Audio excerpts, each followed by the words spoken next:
Ok, salut les gars. Donc toujours dans la demi-garde, on va voir un peu la différence entre quand le mec il lève son genou au milieu de votre demi-garde et quand il le garde au sol. On va voir aussi comment, parce que c'est nous qui décidons en fait de notre attaque. Donc si on veut, on doit savoir, on doit pouvoir en fait ou le remettre sur ses genoux ou utiliser son genou levé comme levier pour renverser, d'accord? Donc le but il est là.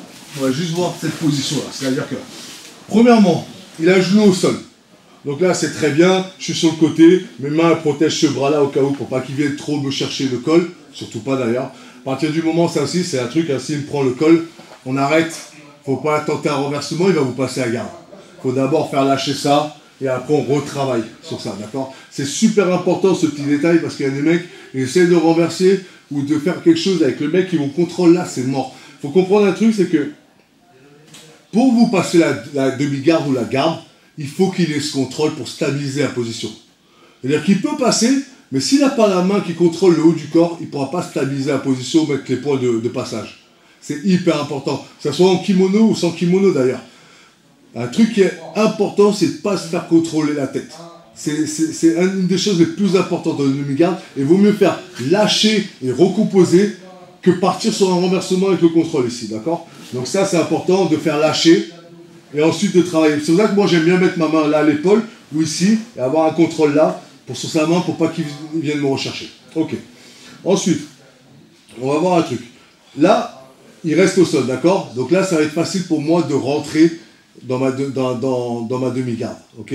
Parce qu'il va juste, basiquement, je vais juste kicker comme ça, je crée de l'espace ici, bam, je peux rentrer, d'accord? Là, d'ici, je fais un coup d'épaule vers l'avant et je prends le dos. Ok.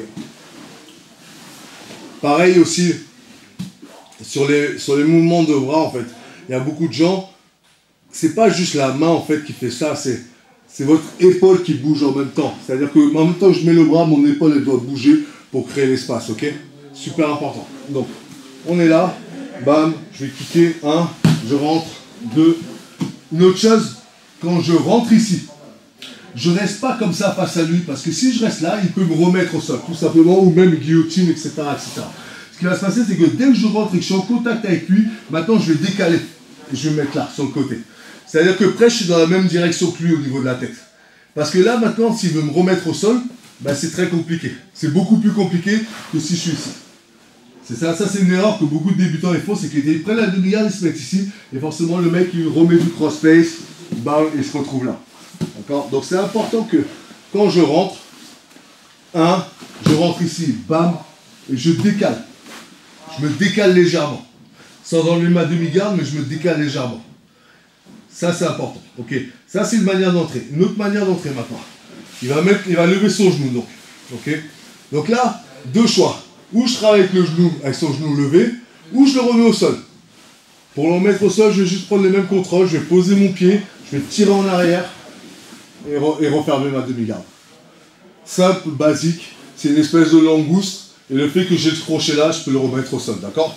Ça c'est important parce que faut pas qu'en fait vous subissiez ce que lui il fait, il faut que vous décidiez ce que vous voulez faire vous en fait. C'est-à-dire que si vous n'aimez pas quand le mec il lève son genou, ben voilà, le remettre au sol. Si ça ne vous dérange pas, on peut travailler avec le genou levé, aucun problème. D'accord? C'est la même chose. Une autre chose, en général, moi quand son genou est levé, ma main ne va jamais aller sous l'aisselle. Pourquoi? Parce que c'est trop loin. Trop loin, il y a son genou là, il peut me remettre la pression exactement. Donc, si je travaille avec le genou levé, en général, c'est un peu de faire ça. Et je vais venir sous sa cuisse ici, pour prendre du lapel ou quelque chose, mais je vais chercher là. Là-haut, c'est trop haut. D'accord? Beaucoup trop haut. Donc, il faut faire vraiment la différence entre le genou levé et le genou baissé. On ne peut pas faire tout à fait les mêmes choses. D'accord? Voilà. C'était...